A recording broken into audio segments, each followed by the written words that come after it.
has become a reality, says WMO.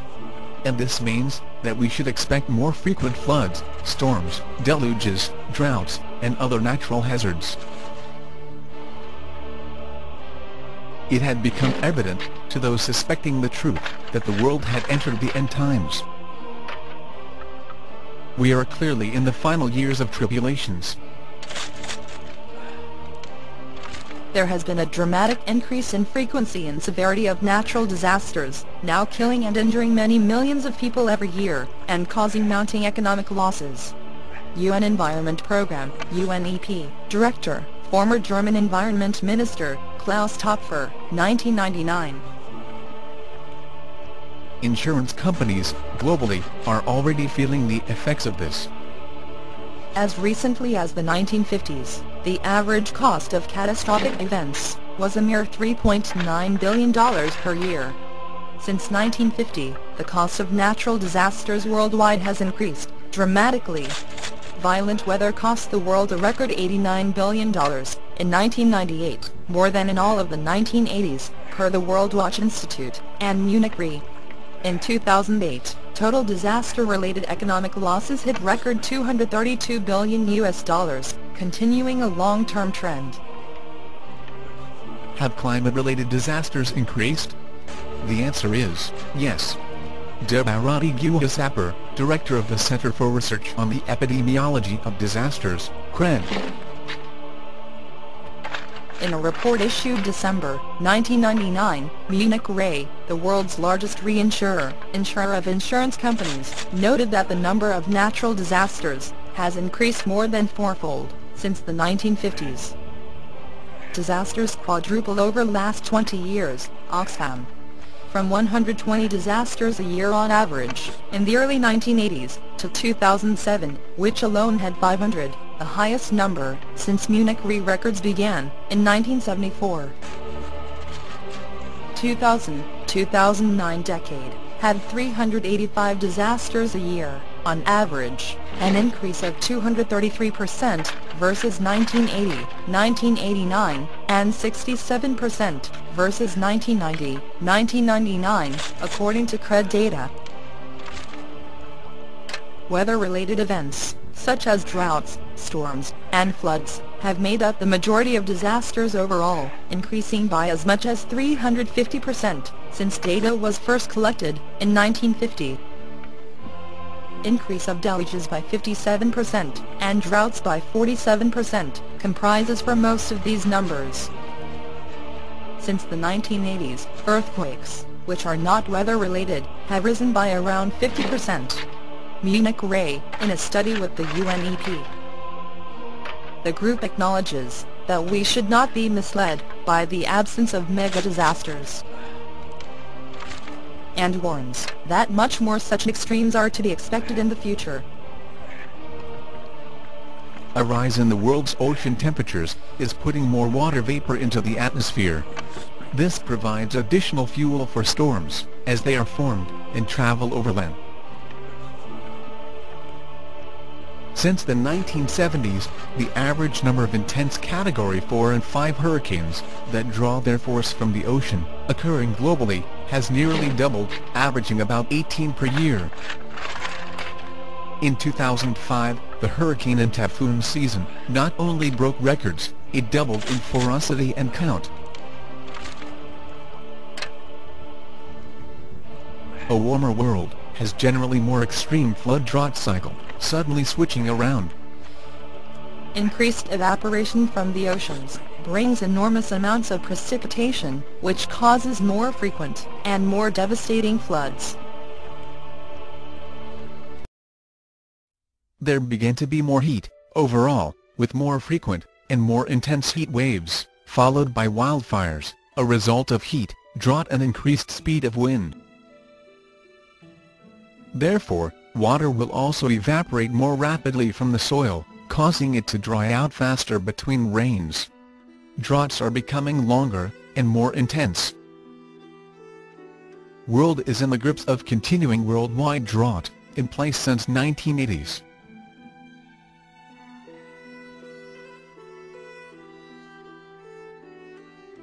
The number of people being fed by the UNWFP, World Food Programme, due to drought, has more than quadrupled. From just 3 million in 1996, to 16 million, in 2000. More than 1 billion people, in over 30 countries, currently suffer the effects of drought, and lack of drinking water.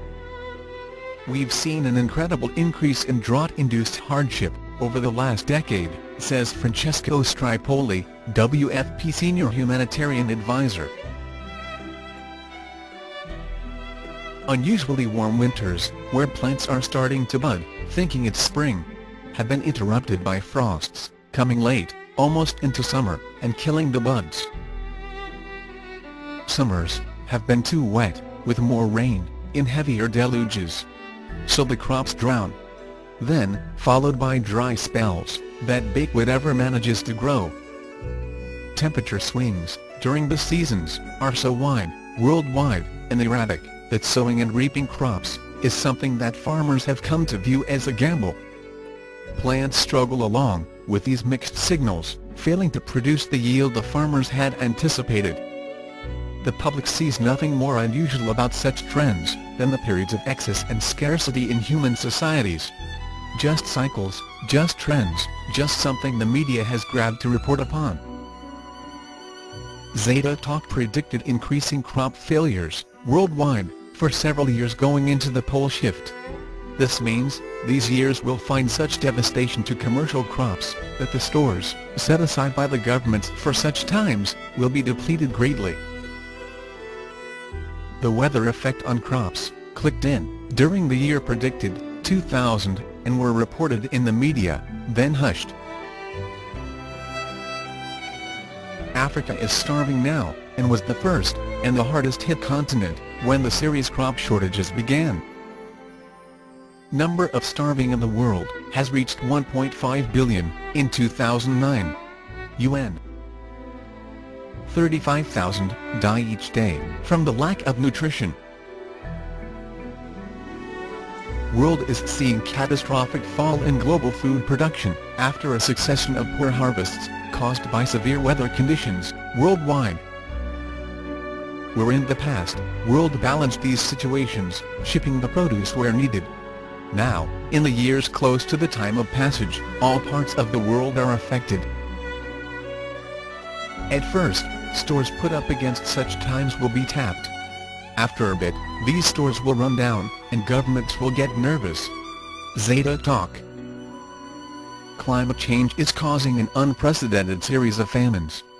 The crises are becoming so frequent that this is pushing the world beyond its ability to cope. The United Nations WFP warns, 2002. In an unforeseen and unprecedented shift, the world food supply is falling below critical levels. The UN is sounding the alarm, as the world's food reserves fall to a record 50 years low, 2008.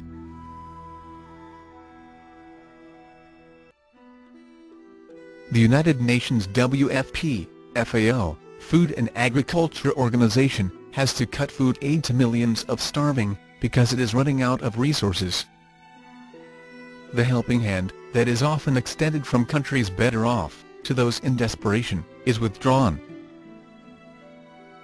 Hundreds of millions of the world's people are facing starvation. As food prices spiral ever upward, driven by shortages of supply. According to the UN Food Organization and World Bank, in 2007, world wheat prices have increased by 200% since 2000. The cost of other staples have also hit record highs.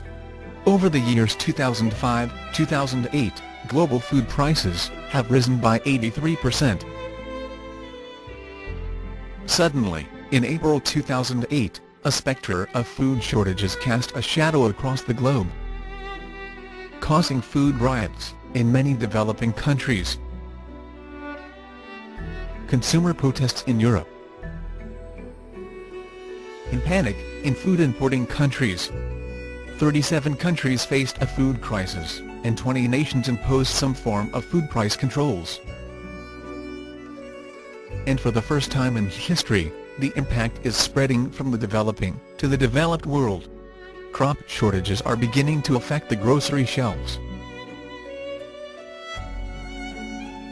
Food rationing, Sam's Club, Costco, limit rice purchases. To bulk U.S. retailers, rationing sales of imported rice has been enough for some Americans to begin stocking up. It has also rekindled America's survivalist movement.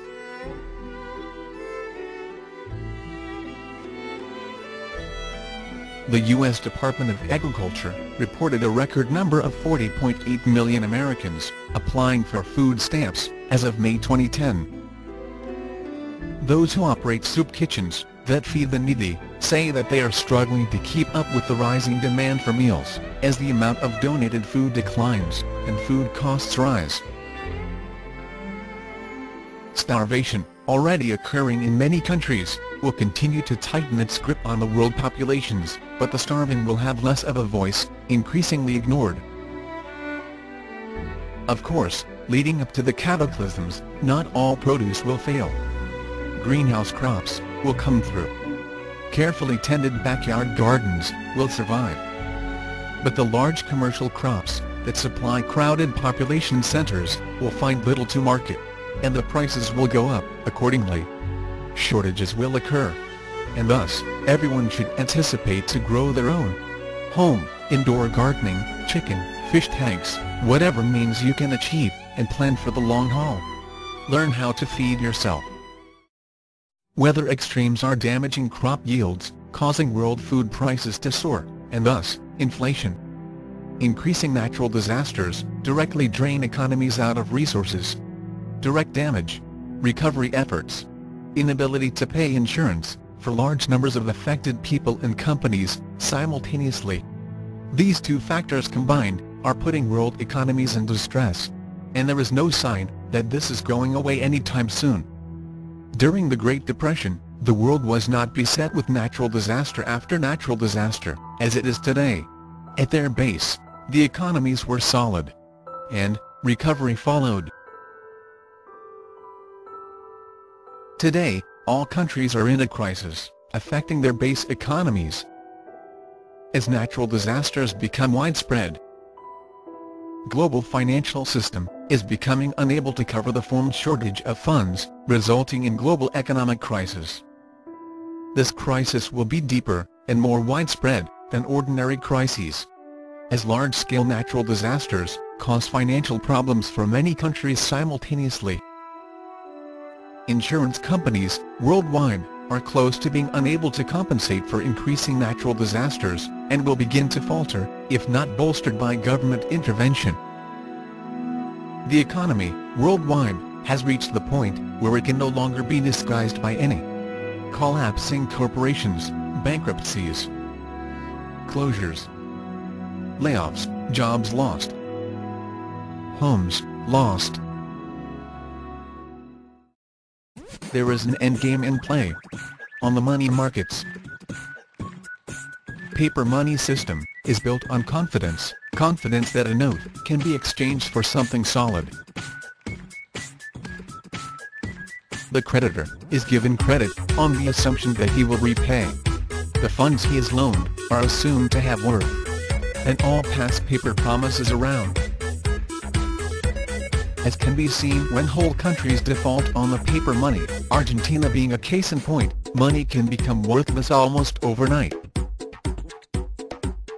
When those at the top of the financial pile, or those whom they command, see the structures starting to become a pile of bankruptcies, likely to tie up their ability to reach down and grab a thing, so they will be left with worthless paper promises. All want to move first, in order to get a thing before the other.